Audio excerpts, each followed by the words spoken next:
Como Alfred e o resto também voltaram sua atenção para ele, Ottar, que estava servindo ao lado de Freya, respondeu com uma expressão delicada, como se tivesse alguma ideia do que Edin estava dizendo.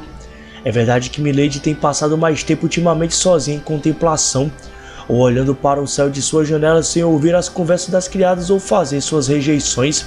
Outras vezes, ela estava apenas olhando para o campo para ver o menino lutar. E Ottar acrescentou: parece que o tempo dela é gasto principalmente em autorreflexão. Os Gulliver não conseguiram esconder o choque. A ideia de alguém resistir ao seu charme está encantando a deusa. Devemos encurralar aquele coelho tolo de uma vez e derrubá-lo. Estou apenas tomando as medidas necessárias para que isso aconteça. Hogni e os Gulliver fecharam a boca com as palavras de Edin, que ocupava o papel de comandante ou estrategista. Depois de silenciar aqueles que a acompanhavam no batismo do menino, Edin voltou seu olhar para Allen. A partir de amanhã, você se junta ao batismo também, seu gato. Meu trabalho agora é vigiar a taverna. O que você está pensando, dando àquela anã monstruosa uma chance de fazer o que ela quiser? Idiota! Você realmente ainda pretende bancar o tolo? Pare de usar Mia como desculpa. Você e Milady já fizeram um movimento contra a taverna. Não há mais razão para você se preocupar com isso. Deixe a observação para a Van e os outros. Batendo na cabeça dele com argumentos sólidos, Edin deu um passo à direita na frente do homem-gato, que era mais baixo que ele, e se inclinou para perto. Ou que? Você ainda tem um apego para aquela irmã idiota, mesmo depois de abandoná-la uma vez? Você quer morrer, inseto? As pupilas de Allen se dilataram e ele liberou uma poderosa explosão de intenções assassinas. Uma pessoa normal teria ficado impotente, mas Edin não vacilou nem um pouco. Nossa Senhora está em crise, obedeça.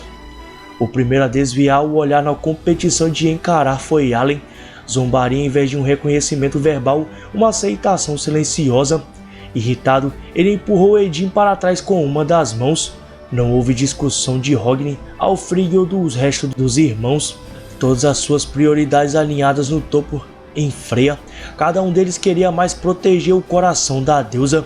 Afastado, Edin arrumou suas roupas e finalmente se virou para o Boaz. Você também, Ottar. Esmague aquele coelho com sua espada. Não há necessidade de eu me juntar também. Deixo para você, Edin. As palavras do guerreiro foram poucas. Ele rejeitou firmemente a demanda. Em vez disso, como capitão da família, ele confiou a tarefa inteiramente a Edin. Olhos cor de ferrugem e cor de coral se encontraram. Edin não fez mais tentativas de atraí-lo. Vamos encurralar o tolo a partir de amanhã. Não permita nenhuma piedade. Faça isso completa e completamente. Ele empurrou os óculos para cima enquanto fazia o pronunciamento impiedoso. Os movimentos da família Freya mudaram. Asp estava observando Folkvang no topo da muralha da cidade enquanto murmurava para si mesma.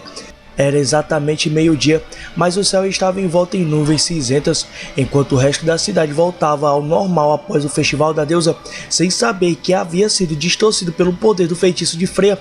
Perseus ainda estava lutando, mesmo que agora ela estivesse sozinha. A batalha com a qual ela foi incumbida estava corrigindo o erro que distorceu o horário. Pelas informações que já reuni, está claro que Belcranel foi forçado a lutar em Folkvang por dias consecutivos, mas isso está ficando mais intenso. Mantendo sua invisibilidade com a cabeça de Hades, ela estava espiando através do item mágico enquanto exercitava extrema cautela, rezando para que Freya não notasse sua presença no topo de Babel. Yasuo estava coberto de suor frio. Mesmo estando tão longe, quase parecia que ela podia ouvir os gemidos e gritos de dor de Bel. A lança rápida do felino, as ondas de ataque dos Paluns, os golpes do elfo negro que cortavam tudo e a terrível magia do elfo branco envolveram o menino em uma tempestade de sangue e destruição. Isso é muito mais intenso do que apenas o batismo normal e quase parece que eles estão perdendo a compostura. Eles estão ficando impacientes. A primeira e única família Freya, a deusa da beleza, e seus seguidores já deveriam ter alcançado a vitória. Eles criaram uma caixa de areia perfeita, uma prisão da qual o menino não poderia escapar. Eles certamente estavam cientes de que Aswin estava observando, mas ela era apenas uma única aventureira de segundo nível que podia ver os eventos apenas à distância e não havia como alterar drasticamente o estado do tabuleiro. Não deveria haver ninguém que pudesse ameaçá-los, nem em horário, nem em todo o reino mortal. Então, um irregular? Algum imprevisto que está perturbando sua família? Não, a própria deusa Freya. E se tal coisa pudesse acontecer, então o único que poderia estar causando isso era Belcranel. Durante um incidente com a família Ista, Hermes sugeriu que havia a possibilidade que o feitiço não funcionasse em Bel, porque se assim fosse, não havia razão para Ista não encantar Bel e usá-lo como um escudo contra Freya enquanto sua família invadiu o bairro do Prazer em um ataque de fogo. Na época, Aspen havia rido da ideia de alguém derrotar o encanto de uma deusa da beleza, mas pelo que ela havia visto até então, essa ideia estava ganhando força. Muito provavelmente a família Frey estava perdendo a paciência com Bel por continuar a resistir, por se recusarem a ceder, e eles estavam ficando cansados de esperar. Ou então o próprio Bel estava se tornando algo que ameaçava destruir a caixa de areia. Belcranel, o que você é mesmo? Em sua exaustão, Aspen deixou escapar seus verdadeiros sentimentos em um sussurro. Aquele garoto era praticamente o contágio do caos a essa altura. Como na época com os Xenos, os incidentes centrados em torno dele explodiram e abalaram o mundo. Ou talvez fosse o contrário, e eram pessoas assim que realmente tinham as qualificações para ser um herói. Para Aspen, uma pessoa mundana que desejava evitar ao máximo assuntos problemáticos, Bel era alguém que a fazia querer implorar com lágrimas nos olhos para deixá-la em paz, mesmo que ela entendesse que, do ponto de vista dele, foi um pedido irracional e ele não tinha realmente feito nada de ruim. Ela estava dividida entre o desespero e a simpatia pelo garoto que parecia criar problemas enquanto ela beliscava as costas da mão e se forçava a parar de cair em uma espiral em um lugar ruim. De qualquer forma, eu posso observar Vanna Frey e o resto deles aqui. E o Warlord está certamente ao lado da deusa, com todos os aventureiros de primeiro nível reunidos em casa, seja qual for o motivo. Sua rede de vigilância deve ter afrouxado. Não há como errar. Eu deveria ser capaz de me mover mais livremente agora. Ela poderia manter sua discrição, desde que não fosse contra aqueles monstros. Família Freya. Quem se importa com o Enhejar? Eu sou Perseu. Contra qualquer um do mesmo nível que eu, posso passar facilmente.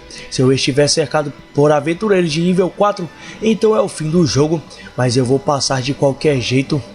Impulsionado por uma motivação desesperada no fundo de sua mente, Aspen silenciosamente começou a se mover, fazendo uma lista das atividades que poderiam ajudá-la enquanto ela avançava. Em outra parte, eu sou uma deusa tão inútil. Esta estava melancólica, incapaz até mesmo de ver o pôr do sol através das nuvens. Ela caminhava hesitante pelo corredor da casa, firmando-se em pilares enquanto uma sensação de impotência a martelava. Esse era seu estado de espírito desde que Uranus a expulsara de seu quarto. Ela faltou ao turno de trabalho por vários dias seguidos, e o dono da loja de Jogamaruku ficou louco o suficiente para bater na porta de casa, o que por sua vez significava que o estoque de paciência de Hefestos provavelmente estava quase acabando.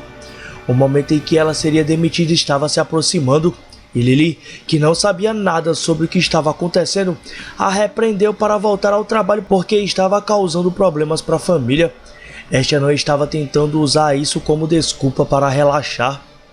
Ela simplesmente não podia fingir que tudo estava normal enquanto seu precioso seguidor estava sozinho. Seu coração parecia estar sendo partido ao meio pela realidade de que Bel estava ainda sofrendo mesmo naquele exato momento.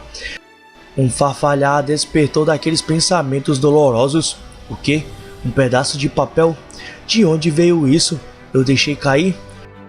Asha inclinou a cabeça para a estrada enquanto se abaixava para pegá-la. Era quase como se uma pessoa invisível tivesse deixado cair bem na frente dela. Esqueci uma coisa na oficina. Abrindo o fragmento de papel rasgado, ela leu o cone escrito nele. Seus olhos se arregalaram com os traços de caneta vermelha que foram escritos como uma nota para ela mesma para não esquecer algo. Bem, Você está aí, Welf?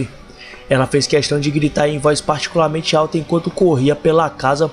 Ela estava plenamente consciente de que a família Frey estava observando ela e sua família de algum lugar, mesmo agora.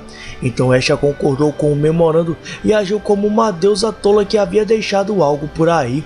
Mikoto colocou a cabeça para fora da cozinha para dizer a ela: seu elfo está no depósito do primeiro andar. Com um rápido agradecimento, ela se dirigiu naquela direção. O ferreiro estava carregando várias caixas. Ruff, você pode me emprestar sua chave da oficina? Eu preciso entrar bem rápido.